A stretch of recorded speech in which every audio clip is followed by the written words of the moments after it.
I love working out, I love yoga, and one of the things that I want to try out, I did this last year as well, but making more activewear that I can wear for my yoga classes. Obviously, you can wear whatever you want to a yoga class as long as you can move your body. There is something about making your own clothes that gives you the opportunity to make garments for specific things. Making a dress for a wedding, making kids' clothes for kids that are in your life.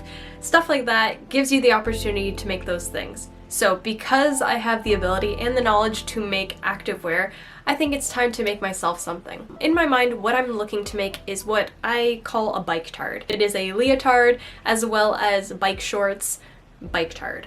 As much as I have a lot of knowledge on how to make athletic wear and stuff that you can move in, for me visually it always helps to try something on that I already have, and obviously that can help for anyone that wants to learn how to make athletic wear as well. Tips on how to work with stretchy athletic wear. Number 1. You want your fabric to be stretchy. 2-way stretch is good. 4-way stretch is best. 4-way stretch is what most athletic wear companies will use when they're making sports bras, shorts, leggings, all that stuff. Number 2, when you're sewing athletic wear, you want the stretchiest stitch possible. For most people with a ordinary sewing machine, that will be a zigzag stitch. Sometimes when I need to use a straight stitch on stretchy fabric, I will do a very skinny zigzag stitch. And basically with that, the more stitches the better. You want as many little zigzag stitches to hold and stretch the fabric. If you have a serger, use it. I have 2 sergers. One is just a regular Janome serger. The other one I have is this giant monster Juki serger that I have. I love her. Both of my sergers are great. This is more of a finishing stitch. What I like to use is a double pointed needle. It is a needle that you can attach into your sewing machine, and it has 2 threads that will go through these needles and make a zigzag stitch underneath while making 2 top stitches on top at the same time. Just be very careful when you use these. It is very, very easy to break them. So just, yeah, good luck. The last thing is working with elastic. Elastic is very useful while making activewear. While using stretchy fabric, you will have a little bit of stretch to bring it back to its original form, but it does have a tendency to stretch over time or not have as strong of the ability to get back to its original form if it's really being stretched. I think that's all I want to say about sewing activewear, but let's get into what I want to do today. And just popping in here to give a quick thank you to everyone who has gotten this channel to 5,000 subscribers. I'm over the moon. I am so appreciative of everyone that has subscribed to this channel to stick around to see all the creative projects that I make. I have so many ideas for the future and I just can't wait to share them with you. Okay, now we can get back to the video. Like I said before, the easiest thing to get you into making activewear clothing is to find something that you already have. I already have this bike tard. This is from ARC. You want this to be snug to your body because it allows to stretch, so don't be afraid if it looks teeny tiny up against your body. The fabric that I'll be using today is this beautiful, like, purplish brown color. But with that being said, it's time to finish off the design and then make note of any adjustments that I'm going to make on my reference garment. Whenever I'm pinning something stretchy, I always use safety pins because you use straight pins and they're probably going to fall out as you're stretching it on or off your body. Safety pins, best way to go. I'm going to mark where my belly button is, my waist. I don't like how low this goes, so we're gonna bring it up a little bit higher. Like, this is where I want it to sit. Then I can stretch, move around. And just this feels so much better. I think it's time to put this onto paper and then we can come up with the final design. Once I have a base, I like to then play with the design and cutouts and little special things that make it a little bit more unique. I've laid it out on pattern paper and I've just marked where the waist is and also any adjustments that I'm going to make. So raising the neckline as well as adding the strap to the back. Because this unitard doesn't have a front seam, there needs to be an extension for the legs to wrap around the inside, just like this part on the back side of the pattern. I'm going to make note of the length and width of this inner seam gusset so that I can add it into the pattern after. I've just cleaned up all the lines on this pattern and I've also added a few more seams into this. So I wanted to add this curved seam to go underneath the bust, as well as princess seams to go down the front so that I could have the front center seam on a fold. I don't really need to have these side pieces on a fold, but I do need to cut 2. I do want the center piece cut on a fold and then also double lined. The bust line will also be cut double lined as well as the gusset. I've lowered the back as well as added in little cutouts to the front and back. I like to add the straps after I've cut out everything and then just make them a little bit longer where I can then pin them to the back afterwards. But I think our pattern is good and I think it is time to cut it out.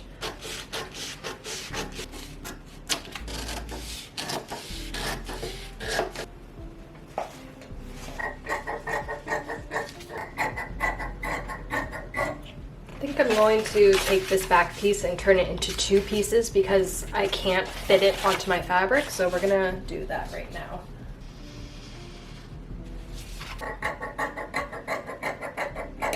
We're really working with scraps here, but I have some more pieces to cut, so we're gonna hope that we can get everything cut out now. Everything is now fully cut out with a lining, and I also had enough scraps to make some straps. I will have to piece all of these straps together as I use them, but that is okay. In the lining, I've added in these extra little pieces where the cutouts are, so that when I sew them together and turn them inside out, this inside lining will not show through. You will only see this color. I'm going to go around all of these edges with a zigzag stitch so that I attach this colored piece to the lining. And now I have combined these 2 pieces together. I'm going to take this piece of elastic and add it to the lining layer of the front bust. I'm going to add it to the inside and just do a zigzag stitch to combine them. I'm going to just slightly stretch to have a little bit of support, probably taking about a ½ inch. Good sides together, the lining and the outer layer, and I'm going to sew around these keyholes before I cut into them and then can turn them inside out. The lining layer and the outer layer attached, I'm going to use my serger and go across just this top edge.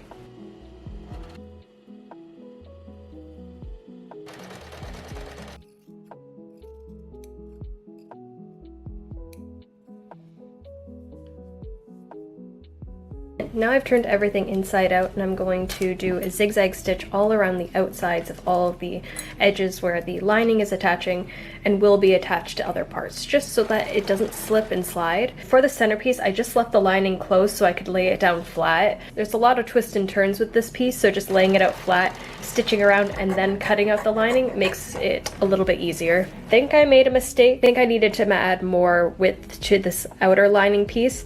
So what I'm going to do is just do the zigzag stitch around all of the armholes, the side edges, and then the underbust. And then I'm going to go over with another piece just to kind of patch it together so I have that little bit more of length so that I don't feel like I'm gonna slip out of the top.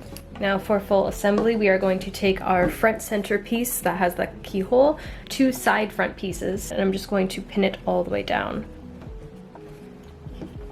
Now I'm just going to take my serger and going to go down both of these sides. At the same time, I'm also going to pin together the back side of the shorts pieces and go around this curve. Reason why I put the shiny side facing the skin, not only is it just nicer feeling on the skin, but I don't want the shininess to come through the other side, because when you stretch, it is inevitably going to be somewhat see-through, which is why we're putting in this layer. But I don't want the shininess to come through. I just want beige underneath. We're going to attach the back pieces together and put them through the serger.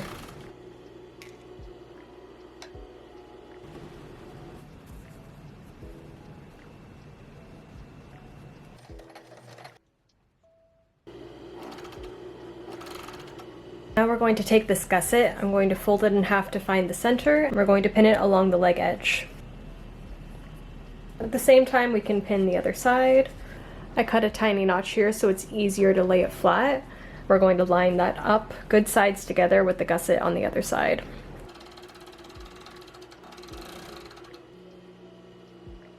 Folding everything right sides together, matching everything at the side seams, and sewing all the way down to the leg.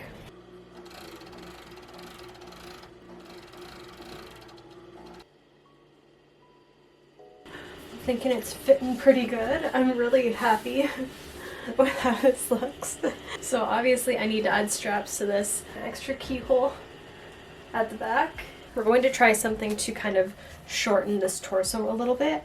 We're going to say about 3/4 of an inch off of the bottom so it pulls it down a little bit more without making a lot of adjustments. Let's hope that works.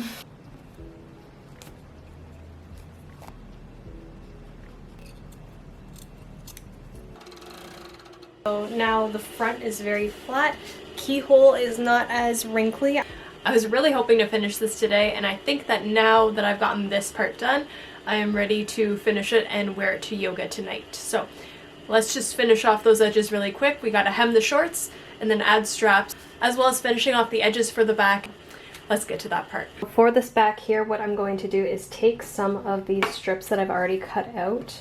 I'm going to take the distance of this back curve. You want it to stretch a little bit, so what I'm going to do is stretch. I'm going to take about 1.5 inches from that measurement while I go around.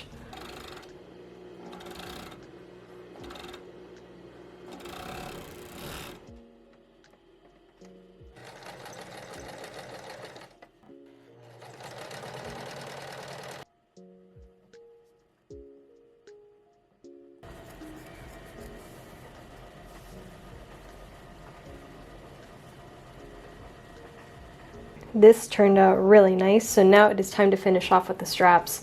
Usually when you do this, this open back would also connect with the strap that would go across the shoulder. But because I didn't do that, I wanted a really scooped low back, and I guess wasn't thinking. I'm going to allow for more fabric across here, stretch it all the way underneath the arm, and then up into the front. Then I just added elastic over top of the strips. Then I did 2 lines of top stitching with a twin needle to finish it off. Then I tried it on, pinned the straps, and then sewed it down. And now we're ready for the final reveal. So first off, I'm really proud at how fast I was able to make this. Drafting the pattern, cutting out the fabric, and sewing it together, and finishing it all in one day. Let's go over the things that I'm really happy with. First off, this is such a beautiful fabric. I love the color, and it is so soft on the skin too. I'm glad that I double lined it because, as you can see from this one panel on the side, I don't know if you can tell, but I can definitely see the camera through there. The lining really helps with this. The other thing that I absolutely love about this is the back. I think that this back keyhole turned out so pretty, and I wasn't aware of how useful it actually was. I wore this to a yoga class the other day. The front keyhole as well as the back keyhole acted as like ventilation, so I was able to like cool my body down in places where I like felt like I needed a little bit more air. So I'm really glad that I was able to put those in. Overall, I'm very happy with how this turned out, but there are a few things that I wish I could have changed, and mainly all the things could be fixed by just making a mock-up before instead of cutting it out of the final fabric. This front keyhole, as much as I had a lot of hope for it, it still has a tendency to wrinkle, as even though I did trim down the angle as well as take out a little bit of length from the body, maybe putting elastic or some type of reinforcement around the keyhole so that it holds stronger instead of just 2 layers of fabric. But it does go away if I'm standing perfectly straight, so it's more like an incentive to me to correct my posture. One thing that I was trying to change from the original garment that I was referencing was that the neckline was so low that every time I did any type of back bend, it felt like it was pulling down really low, where I felt very uncomfortable. So I wanted to try to fix that with this one by raising the neckline higher. This version is so much better. I don't feel like I'm going to pop out, but I had that extra little 1/2 inch of missing fabric that I didn't understand why happened. But I feel like now that I've worn this a few times, I feel like I could have just trimmed the lining on this front piece and just have a cleaner finish without having this extra little piece. Something that I can fix in post is reinforcing the seams. I use my industrial serger for putting together all of the seams.